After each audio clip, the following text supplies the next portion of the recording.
Hello नमस्कार। अब देखो तो कहाँ तकला हो गया है, लाभ हानि में कहाँ तकला चल गया है प्रश्न।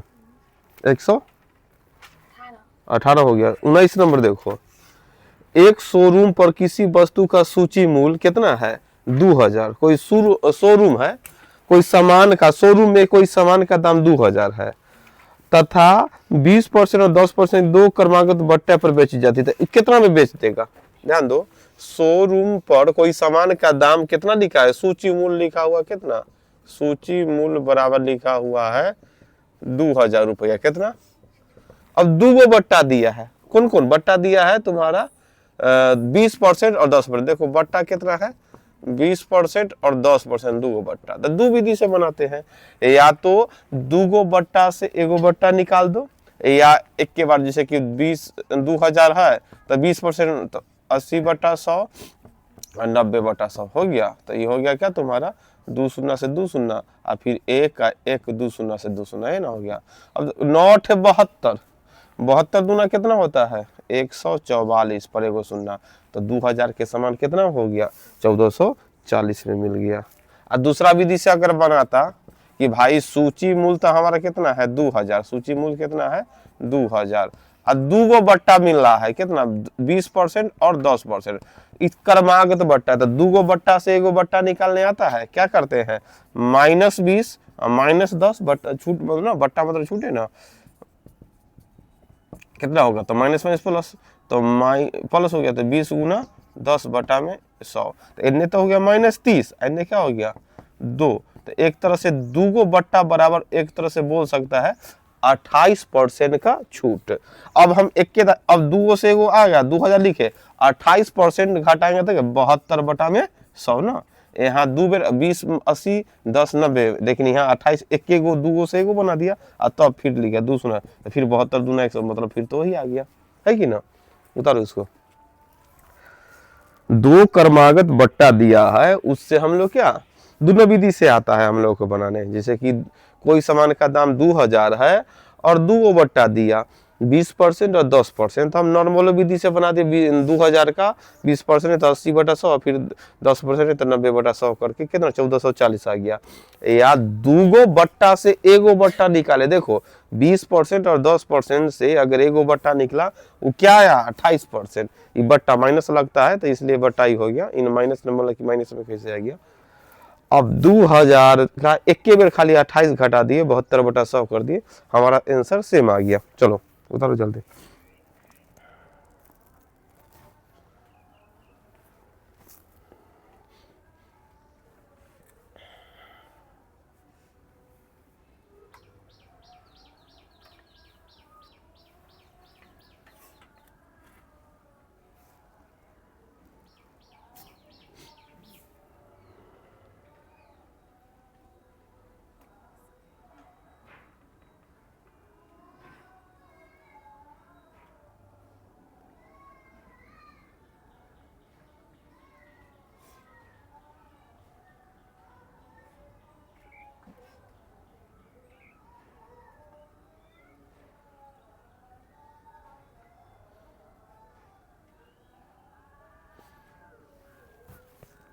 आगे 120 नंबर, जतिन ने एक फ्रिज इसके अंकित मूल्य पर 20% बट्टा पर खरीदा। जतिन एक फ्रिज के अंकित मूल्य, फ्रिज पर जितना दाम था उसका 20% छूट पर खरीदा।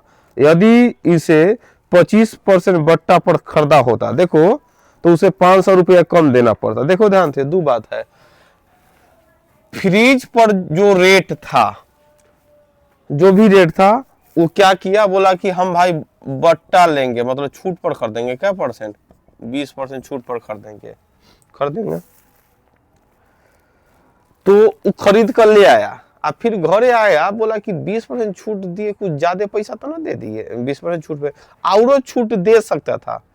कोई आकर बोल दिया अरे हम तो 25% पर ले आए, अब वो तो दिमाग खराब कि हमरा 20% छूट दिया, उसको 25%, अब हिसाब लगाने लगा। चलो देखते हैं, हम तो खरीद लिया, अब तो कोई उपाय नहीं है, लेकिन कितना के घटी हो गया, 20% छूट पर खरीद कर लाया। एक दूसरा आदमी बोला कि हम तो 25% पर छूट पर खरीदे, तो बोला 25% पर, ई खरीदा 20% पर। एक दूसरा आदमी बोला कि हम कितना पर खरीदे 25%। तो मान लो कि ये दूसरा आदमी बट्टा बोल रहा है कि भाई वो खरीदा कितना 25% पर। तो उससे पूछा कि हमसे तुमको 5% ज्यादा छूट मिला, रुपया तो तुमको कम दिया होगा, कितना रुपया कम दिया? तो बतलाया कि 500 रुपया कम देना पड़ा। क्यों 500 रुपया कम देना पड़ा? क्योंकि 5% ज्यादा छूट मिलने के कारण 500 रुपया कम देना पड़ा, है ना।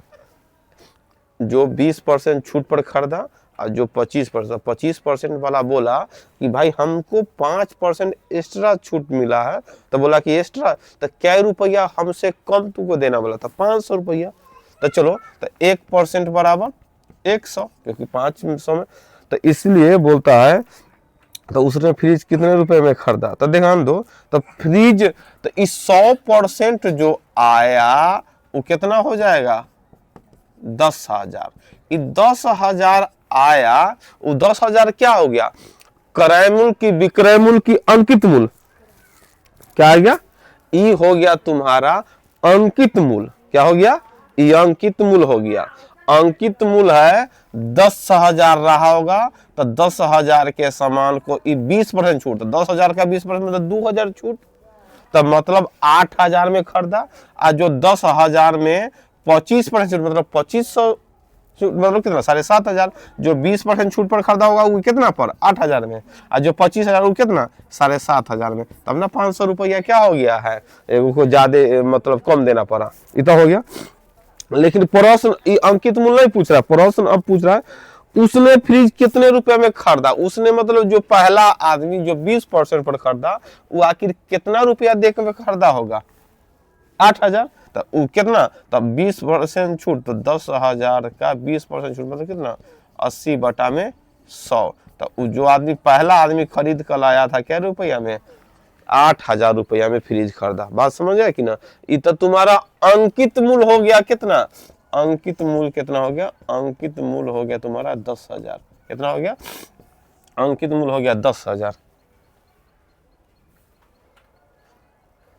यहां से जानकारी मिल गया कि आखिर फ्रिज पर रेट कितना लिखा हुआ था और दोनों कितना कितना में खरीदा, तब ना अब हम लोग कन्फर्म हो गया कि 500 रुपया उसको कम में मिला है। 10,000 अंकित मूल्य रहा होगा, पहला आदमी को 20% छूट मिला, तो वो बेचारा 8,000 में ले आया, और दूसरा आदमी गया कि भाई 25% छूट उसको मिल गया, अब वो 7,500 में ले आया। अब वही आके बोला तुमको 20%, हमको 25%, हम तुमसे 500 रुपया कम में खरीद कर ले आया। अब वही हिसाब लगाने लगा कि आखिर फ्रिज पर दाम कितना लिखा हुआ था। तो फ्रिज पर दाम लिखा हुआ था 10,000। तो पहला आदमी कितना में खरीदा? तो पहला आदमी 8,000 में। तो पूछा है कि कितना में खरीदा? 100% बराबर हो गया अंकित मूल्य, ना कि वही आंसर लिख देना, ऑप्शन में था भी। आगे देखो 21 नंबर, 121 नंबर प्रश्न देखेंगे।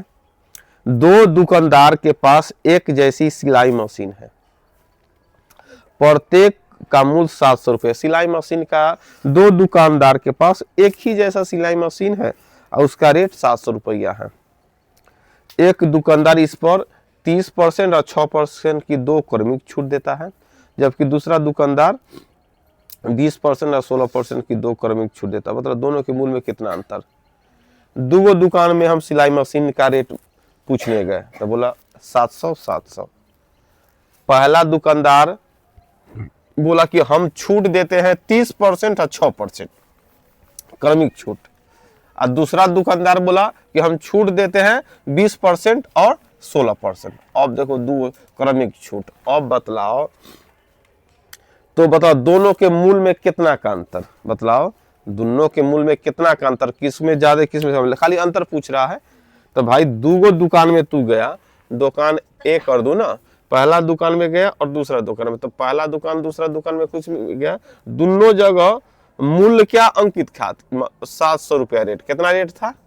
700 रुपया रेट था।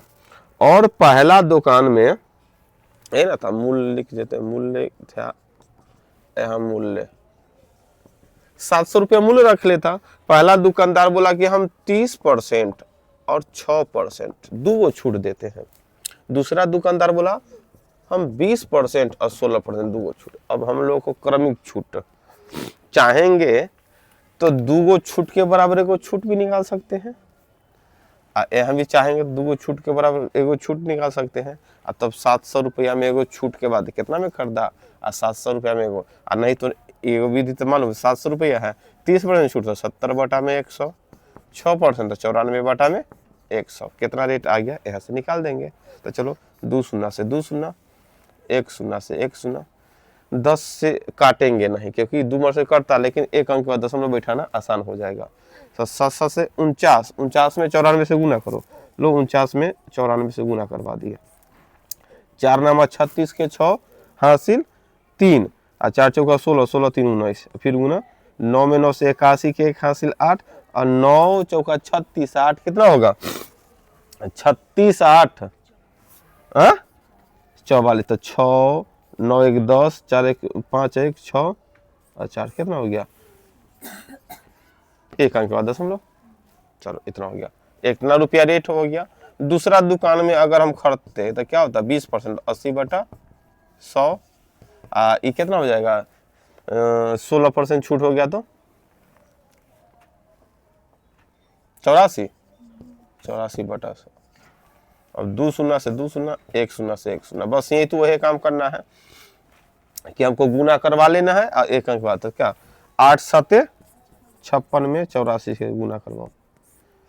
4 6 का 24 के 4 हासिल 2, और 4 से 20 है 2 22, 8 6 का 48 के 8 हासिल 4, 8 पे 40 है 4 4, 8 2 10, 4 2 6 1 7, कितना हो गया इतना। अब ओहे बोला कि भाई दोनों जगह हम रेट में कै रुपया का अंतर ना, दोनों के मूल में अगर खरीदेंगे छूट के साथ कितना का अंतर, तो कौन ज्यादा, ई ज्यादा ई कम है, तो अंतर निकालना है तो ज्यादा में से कम घटा लो ना। 470 रुपया 40 पैसा, ये कितना 460 रुपया 6 नहीं 60 पैसा, याद है ना।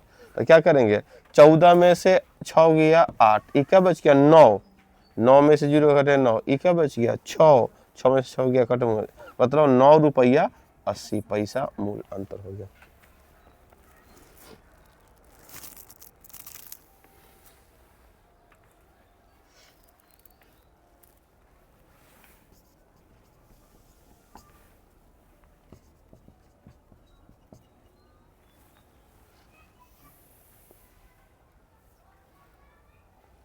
दो दुकान में सिलाई मशीन का रेट एक जैसा था, 700 रुपया 700 रुपया।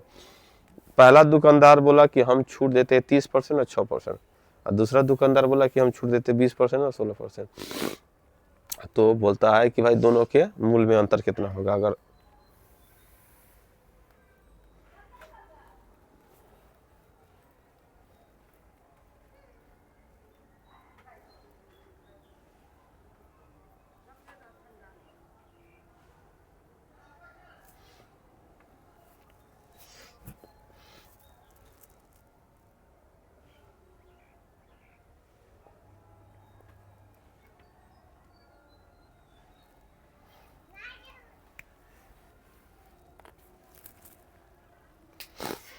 आगे 122 नंबर देखो,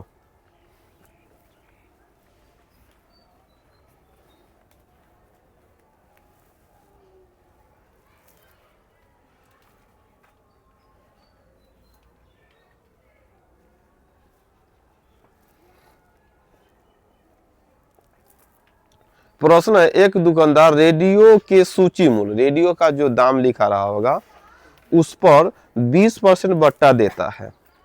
अब बट्टा के बाद प्राप्त होने वाले मूल्य पर भी फिर 12% का बट्टा देता है।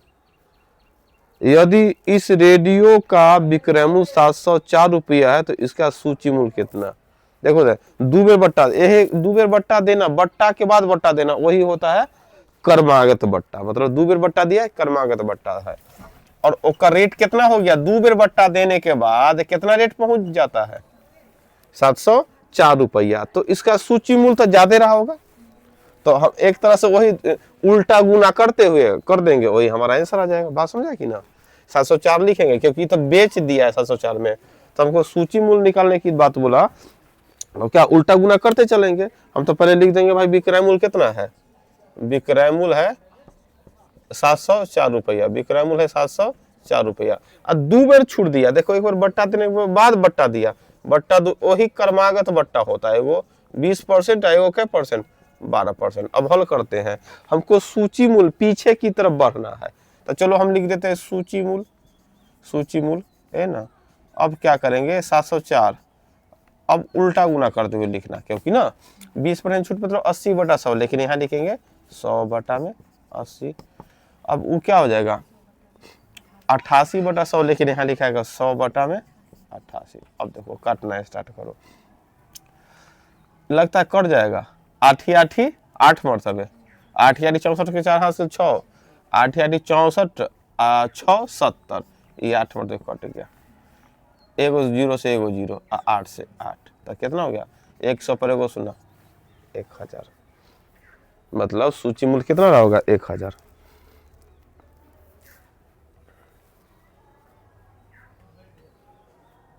प्रश्न है कि एक दुकानदार रेडियो के सूची मूल्य पर 20% बट्टा देता है। अब बट्टे के बाद प्राप्त होने वाला मूल्य, अब एक बार छूट देने के बाद जो मूल्य प्राप्त, फिर उस पर 16-12% बट्टा देता है, तो अब रेट हो जाता है 704 रुपया। तो इसका अर्थ हो गया कि मतलब छूट पर छूट देना, इसका अर्थ हो गया क्रमागत बट्टा। क्रमागत बट्टा का भी दो विधि से हम चाहते ना तो 20% और 12% से एगो बट्टा निकाल लेते, उससे भी बना लेते ना। आगे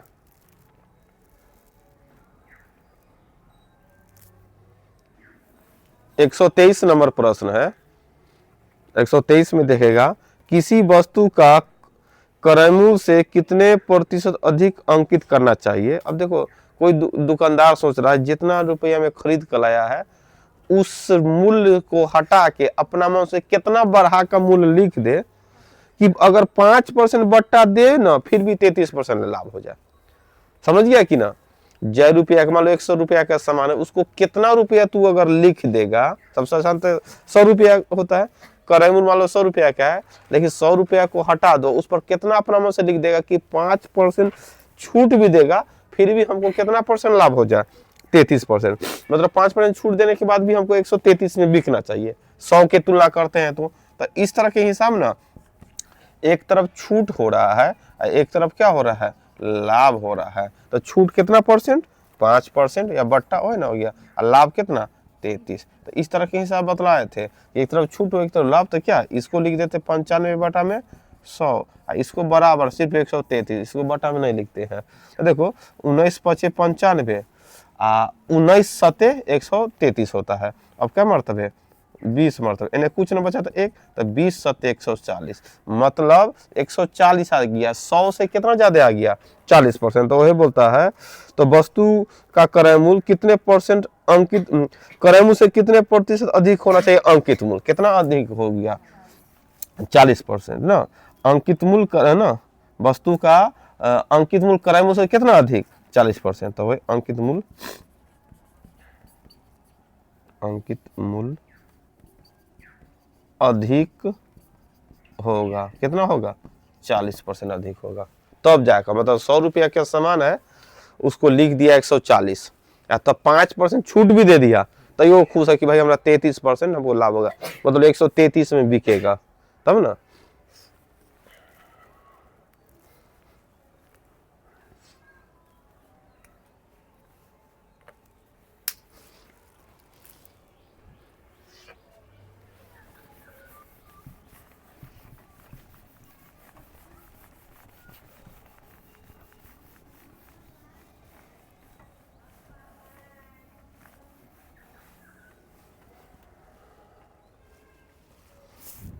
आगे 124 नंबर देखो, एक वस्तु पर x% बट्टा देकर इसे y में बेचा। बट्टा दिया मतलब बट्टा दिया, अब बेचा मतलब बिक रहा है, मतलब जो जो चीज दिया वो लिखते हैं। बट्टा कितना है भाई x%, और बेचा मतलब क्या बिक रहा है मूल्य y रुपया है ना। तो देखो बट्टा दिया है x%, तो अगर मान लो बट्टा मतलब कम ही छूट होता है, अगर 10% बट्टा देता था क्या लिखते 90/100, 10% बट्टा, यहाँ ध्यान दो 10% बट्टा मतलब क्या 10/100 लिखता है तब क्या करता है 100 में से 10 घटाता है ना, अब बटा में 100 तब ना 90/100 आ जाता है। ये बात समझो पहले, 10% बट्टा तो एक के लाइन में लिख देते 90/100, मतलब इस समझते 100 में से ऊपर का घटाते हैं। यहाँ यह x% बट्टा, तो हम क्या करेंगे 100 में से 1 घटाएंगे बट्टा में 100। ये बात समझा कि ना, ये 3 लाइन में लिखे हैं। वो 10% 20% वाला तो याद है, लेकिन क्यों 100 में से 10 घटाते हुए 90, उनाइते 100 में से x घटाते हुए बटा में 100 हो गया, y रुपया में बेच दिया। अब क्या पूछ रहा है, तो इसका मूल्य सूची मूल्य देखो, छूट देने के बाद इतना में था, सूची मूल्य तो ज्यादा रहा होगा। अब ज्यादा कम तो 100 अभी तो हमको समझना था, लेकिन एक बात उल्टा गुना होगा, है कि ना। तो उल्टा गुना होगा तो क्या होगा, क्योंकि उल्टा ज्यादा होगा 100 ऊपर, क्योंकि कम हो गया कुछ घटा तो यह हो गया हमारा सूची मूल्य इतना ही होगा 100y बटा में 100 - x। उतारो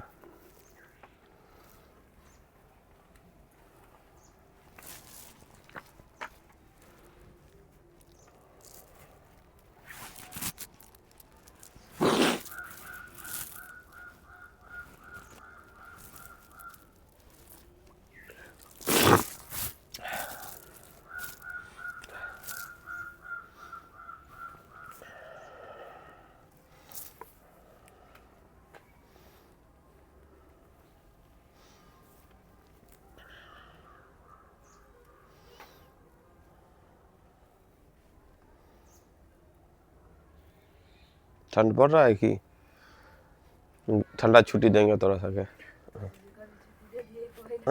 एक महीना के लिए गर्मी छुट्टी ना दिए थे तुमको, 15 दिन के दिए थे ना। ठंडा छुट्टी भी तुम लोगों को देंगे 25 तारीख से 2 तारीख तक। क्या सिलेबस भी, अरे तुम लोगों को भी टेंशन है पढ़ाई के, हमको लगा कि टेंशन फ्री होकर पड़ती है। पढ़ाई हो रहा है ना, देखो ना सिलेबस पीछे नहीं। अब इसका प्रश्न डिपेंड करता है, जितना चैप्टर पढ़ लिया अब उससे प्रश्न आएगा तो बनता है। चैप्टर के नाम याद है पिछला चैप्टर का, इसे पिछला चैप्टर का बोलो ना, क्या चैप्टर है क्या नाम, प्रश्न छोड़ दो। इससे पहले कौन चैप्टर था, इससे पहले पढ़ा अब प्रतिशत के पहले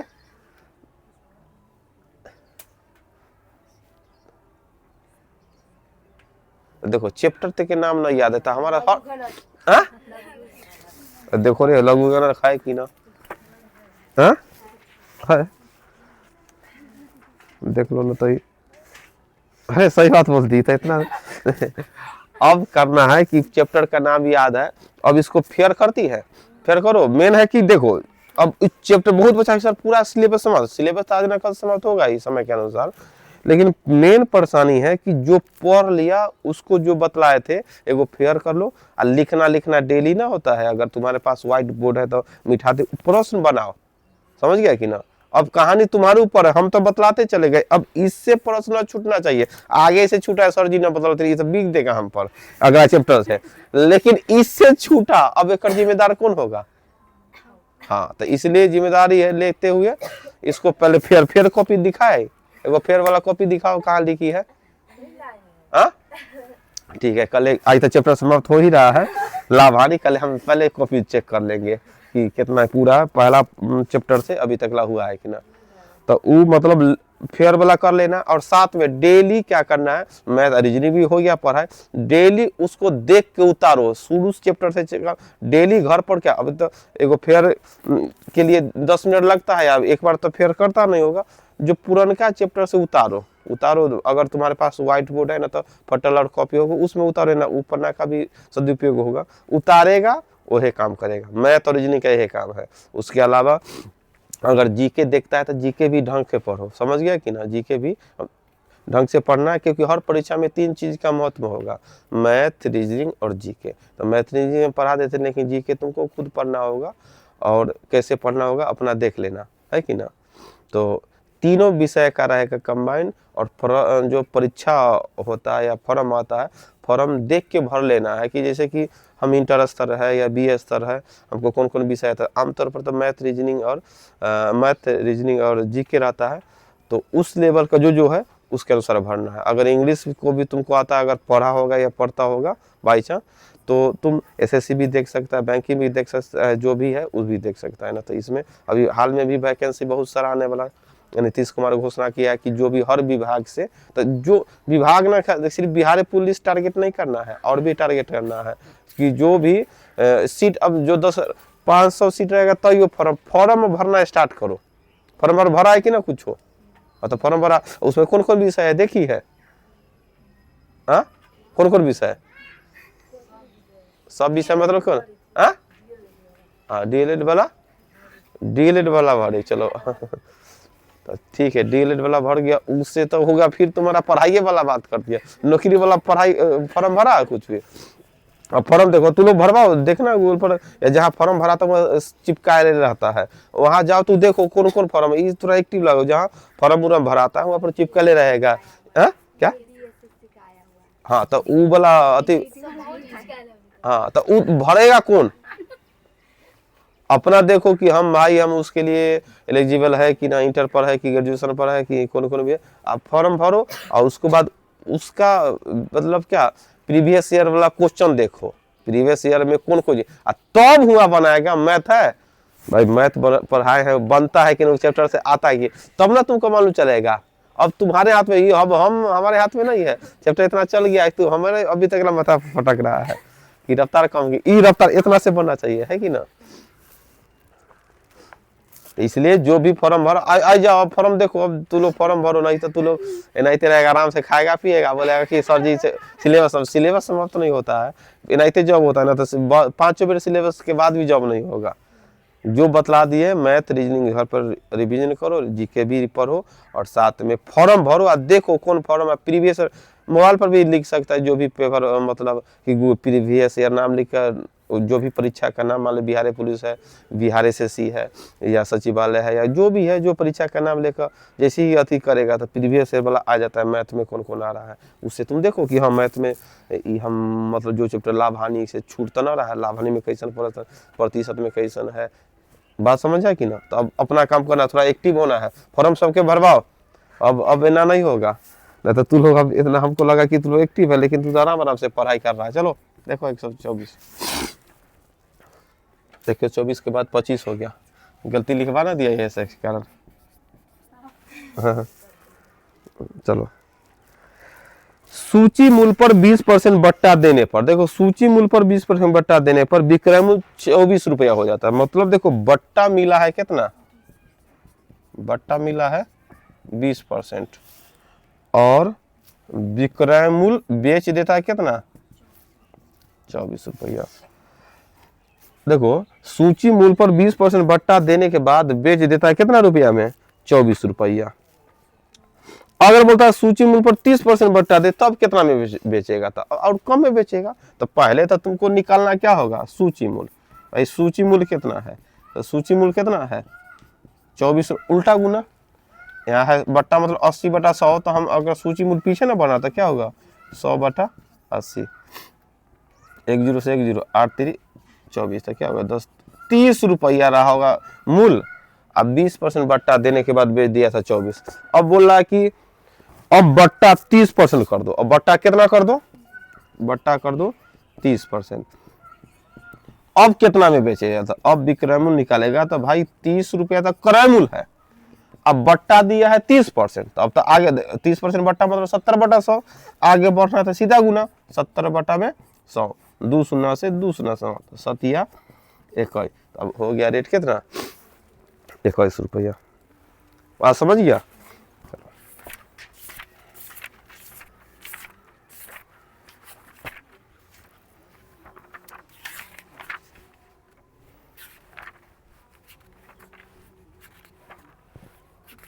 चलो इतना 13 चैप्टर समाप्त हो गया है।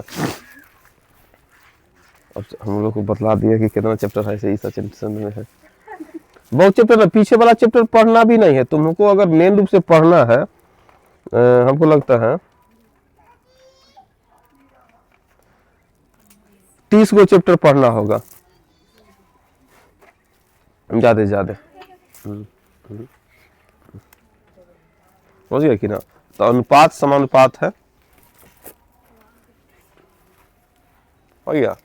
अगला चैप्टर मेन है कि जो भी पढ़ा दिए बस उससे छूटना ना चाहिए, ये टारगेट रखो। बहुत अब बच्चा सिलेबस कर लेता है, हाँ बोलता है कि हम सिलेबस पढ़ ले आती है। हाँ क्या,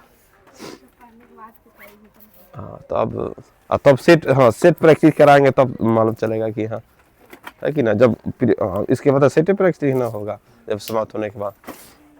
उतारो अब देखो बात बतलाए तो ढनमनाने लगा कि हालत खराब हो गया कि कैसे इतना बात बतला दिए सर। चलो आज इतना ही, कल से जब ये काम करना है। अब देखो अब जब भी जाओ जहाँ साइबर कैफे जहाँ पर, वहाँ पर देखो कि फॉर्म भराने का जो दिया हुआ है वो क्या है, कब डेट है, क्या चीज है, तब जाकर फॉर्म भरवावे करो। अब इंटर स्तरीय वाला है ना, समय बढ़ाया है, तो जाओ भरवाओ ये सबको। हाँ भरले है।